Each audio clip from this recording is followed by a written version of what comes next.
हीच आहे आजची दुनिया, जिथे लहान लहान हातात खेळणी नाहीत, मोबाईल आहे. जिथे हास्य हरवलंय आणि स्क्रीननेच सगळं व्यापलंय. खेळ, मित्र, स्वप्न सगळं या प्रकाशाच्या चौकटीत कैद झाले.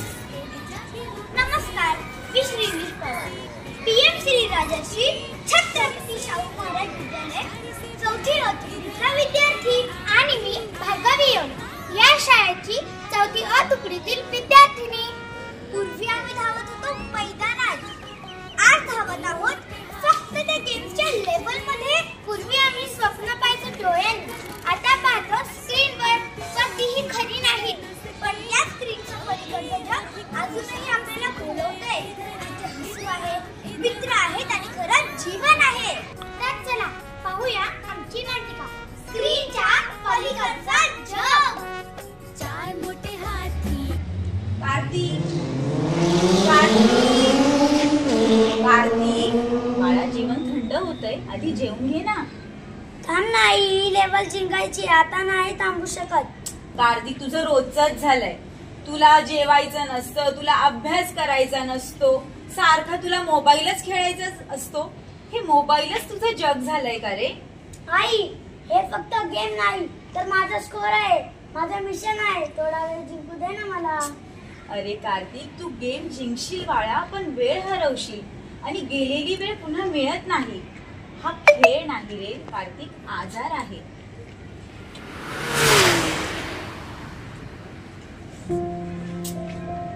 कार्तिक, थोडा वेळ मोबाईल बाजूला ठेवून बघ. मित्रांबरोबर फिर, बाहेर खेळ, मैदानात खेळ आणि त्यात खरी मजा आहे ही तुला तेव्हा कळेल बाळा. पण आई, खरंच एवढं वाईट आहे का मोबाईल? कार्तिक, मोबाईल वाईट नाहीये, पण कोणतीही गोष्ट जर आपण अति केली तर ती वाईटच होणार ना.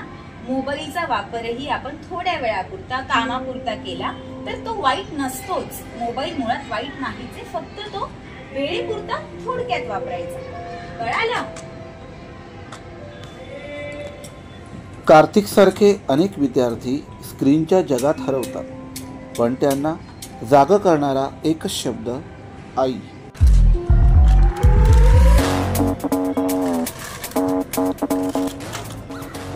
किती मस्त आहे एपिसोड. अजून एकदा पाहूया ना? हो पाहूया, अजून आहेच ना. हो, पण आपण सकाळपासून बघतोय, रोज झाले रे. तसं काय नाही, चला सुरू करा. अरे लक्षात आलं का, आपण बाहेर खेळायलाही गेलो नाही आज, फक्त बसलोय स्क्रीन समोर. हो खरे, बाहेर किती छान हवा आहे. चला स्क्रीन बंद कर, मैदानात जाऊया.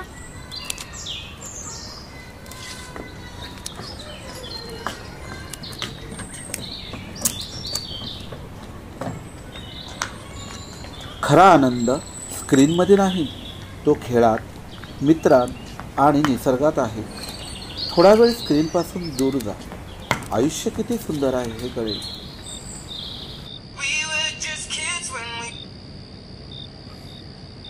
हाय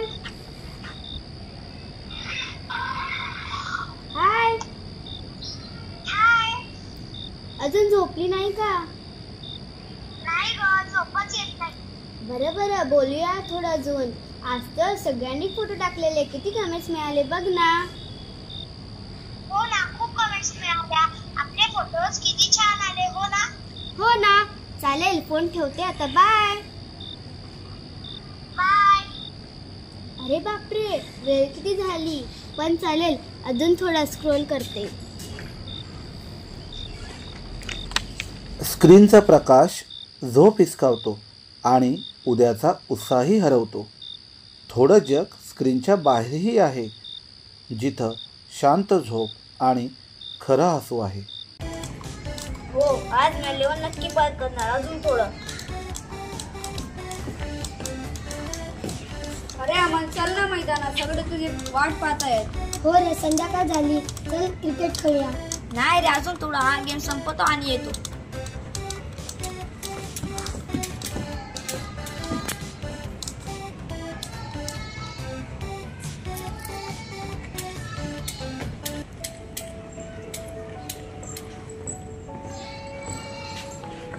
बघा मित्रांनो, अमनने जिंकला तो गेम, पण हरवले त्याचं आरोग्य, त्याचा वेळ आणि त्याचा हसू. होय, जास्त स्क्रीन टाइम फक्त डोळ्यांचंच नुकसान नाही तर आपल्या आयुष्यातील खऱ्या आनंदाचं नुकसान आहे. डोळ्यांना प्रकाश पण मनाला अंधार, हाच त्याचा परिणाम. स्क्रीनचा वापर शिकण्यासाठी करा पण जगायचं विसरू नका, कारण खरी मजा या स्क्रीनच्या पलीकडे आहे.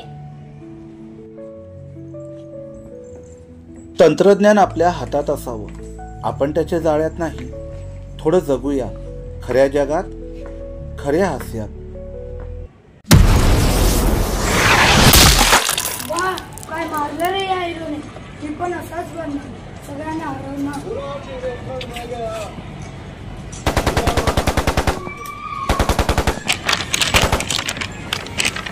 विनायकला वाटलं की हिंसा म्हणजे शौर्य, पण खरं शौर्य आहे संयमात आणि प्रेमात. हो, अशा हिंसादोषांनी मनावर परिणाम होतात, विचारही बदलतात. जगाला जिंकायचं असेल तर शस्त्र नव्हे, ज्ञान आणि सद्भावना लागते. स्क्रीनवरील गोळ्या नाही तर पुस्तकातील शब्द आपले जीवन घडवतात. खरी लढाई म्हणजे वाईट सवयींवर विजय मिळवण्याची लढाई.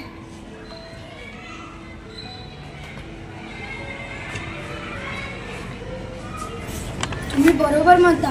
आता मी गेम ओव्हर नाही म्हणणार तर नवीन जीवन सुरू असं म्हणणार. आता मी हे मूवी नाही बघणार.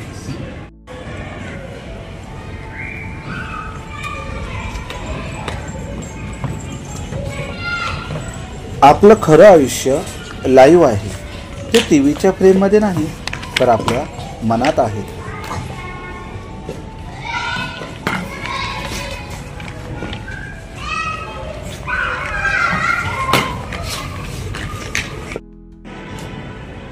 आपण सगळे स्क्रीन मध्ये हरवलो होतो, पण त्या स्क्रीनच्या पलीकडे किती सुंदर जग आहे हे विसरलो होतो.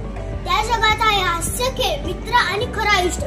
ते मिळवण्यासाठी फक्त एक पाऊल बाहेर टाकायचं असतं. गेमच्या जगात नाही तर जीवनाच्या मैदानात जिंकायचं आहे. आता मी बंदूक नाही तर पुस्तक उचलणार, कारण खरी शक्ती ही ज्ञानात आहे, हिंसेत नाही. वाईट नाही पण मर्यादित हवा. थोडा वेळ अभ्यासासाठी आणि शिकण्यासाठी झाला तर तो उपयोगी ठरतो, पण खूप जास्त स्क्रीन टाइम डोळे दुखतात, अभ्यास बिघडतो, मन चिडचिड होतं आणि मित्रही दूर जातात. स्क्रीन टाइम कसा कमी करावा तर वेळापत्रक बनवा, बाहेर खेळायला जा, घरी मदत करा, पुस्तकं वाचा आणि मुख्य म्हणजे फोन टीव्हीची गरज असेल तेव्हाच वापरा. तर चला स्क्रीनच्या पलीकडचं जग पाहूया, ज्ञान घेऊया, आनंद जगूया, स्वप्नांना उडू देऊया. तंत्रज्ञान हे आपल्या हातातील साधन आहे, जीवनावर राज्य करण्याचं माध्यम नाही. ते शिकवण्यासाठी आहे पण जगण्याची जागा घेण्यासाठी नाही. लक्षात ठेवा, स्क्रीन समोरचं जग तात्पुरतं असतं, पण आपल्या माणसांमधलं, आपल्या भावनांमधलं जग तेच खरं, तेच सुंदर आणि तेच जिवंत आहे. परिवर्तन शिक्षणातून समृद्धीकडे.